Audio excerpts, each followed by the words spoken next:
4 ನಾಟಕಗಳನ್ನು ನೀವು ನೋಡಿದ್ದೀರಿ. ಇವತ್ತು 5ನೇ ನಾಟಕ ಇದೆ.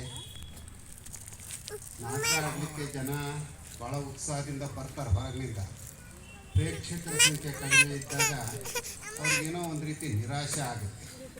ಕನಿಷ್ಠ ಒಂದು 500 ಜನ ಪ್ರೇಕ್ಷಕರು ಇದ್ದೇ ಇದ್ದರೆ ಏನಪ್ಪ ಅಷ್ಟು ದೂರದಿಂದ ನಾವು ಬಂದಿದ್ದೀವಿ, ಪ್ರೇಕ್ಷಕರೇ ಇಲ್ಲ ಅಂತಂದರೆ ಉತ್ಸಾಹ ಕಡಿಮೆ ಆಗುತ್ತೆ ಕಲಾವಿದರಿಗೆ. ಹಾಗಾಗಿ ಹೆಚ್ಚು ಜನರು ಕೂಡ ಅಜ್ಜಂಪುರದಲ್ಲಿ ಜನ ಇಲ್ವಾ, ಭರ್ಜರಿ ಜನ ಇದ್ದಾರೆ. ಆದರೆ ಎಲ್ಲ ಟಿ ವಿ ಮುಂದೆ ಪುಸ್ತಕ ಇದೆಯಲ್ಲ, ಅದು ಒಂದು ಜೀವಂತ ಕಲೆ. ಇಂಥ ಜೀವಂತ ಕಲೆಯನ್ನು ನೋಡೋದ್ರ ಮೂಲಕ ನಮ್ಮ ಬದುಕಿನ ಪರಿವರ್ತನೆಯನ್ನು ಮಾಡಿಕೊಳ್ಳಿಕ್ಕೆ ಇದು ಪ್ರೇರಣೆಯನ್ನು ನೀಡುವಂಥದ್ದು. ಉದಾಹರಣೆಗೆ ನೀವು ಶಿವಸಂಚಾರದ 3 ನಾಟಕಗಳನ್ನು ಗಮನಿಸಿರ್ಬೋದು. ಜಂಗಮದ ಅಡಿಗೆ, ಕಳ್ಳರ ಸಂತೆ, ಶಿವಯೋಗಿ ಸಿದ್ದರಾಮೇಶ್ವರ. ನಿಮಗೆ ಕಳ್ಳರ ಸಂತೆ ಗಮನಿಸಿರ್ಬೋದು. ಒಬ್ಬ ರಾಜ ನನ್ನ ರಾಜ್ಯದಲ್ಲಿ ಕಳ್ಳರೇ ಇಲ್ಲ ಅಂತ ಭಾವಿಸ್ಕೊಂಡಿರ್ತಾನೆ, ಎಲ್ಲರೂ ಸತ್ಯವಂತರು ಅಂತ ತಿಳ್ಕೊಂಡಿರ್ತಾನೆ. ಆದರೆ ಒಬ್ಬ ಕಳ್ಳ ಸಿಕ್ಕಿಬೀಳ್ತಾನೆ.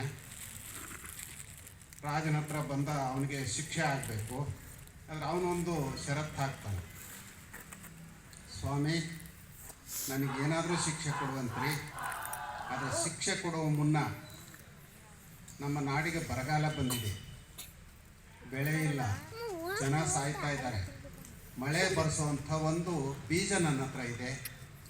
ಆ ಬೀಜವನ್ನು ಯಾರು ಬಿತ್ತುತ್ತಾರೋ ಆಗ ಸಮೃದ್ಧಿಯಾದಂಥ ಮಳೆ ಬರುತ್ತೆ.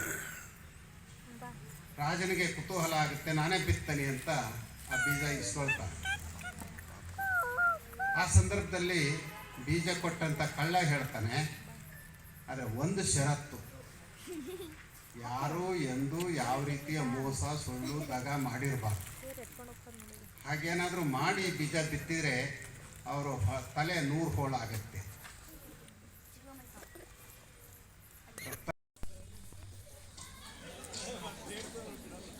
ಒಂದು ಚೂರು ಬಿಡದಂಗೆ ಮಟ್ಟ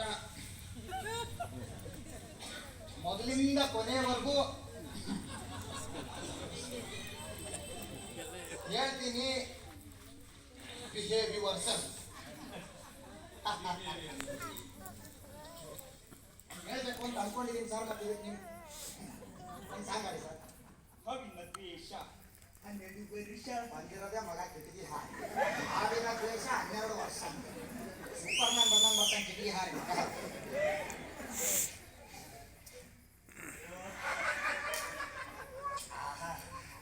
ಅಷ್ಟು ಸಂಗತಿನ ಒಂದು ಚೂರು ಬಿಡದಂಗೆ ಮೊಟ್ಟ ಮೊದಲಿಂದ ಕೊನೆವರೆಗೂ ಹೇಳ. ಆದ್ರೆ ಇದೆಲ್ಲ ಯಾಕಾಯ್ತು, ಹೇಗಾಯ್ತು ನೋಡಿ.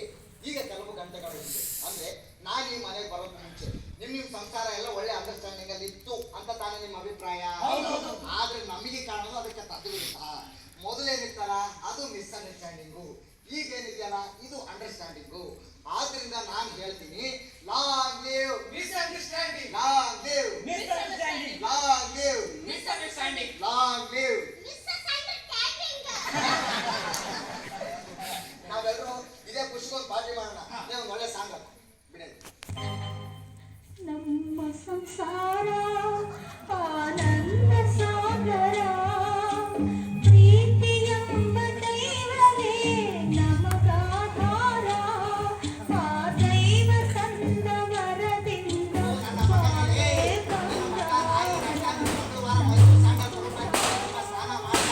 ಒಂದು ಒಳ್ಳೆ ಪ್ರೀತಿಯ ಸಾಂಗ್ ಹಾಕು. ನಮ್ಮ ಸಂಸಾರ ಆನಂದ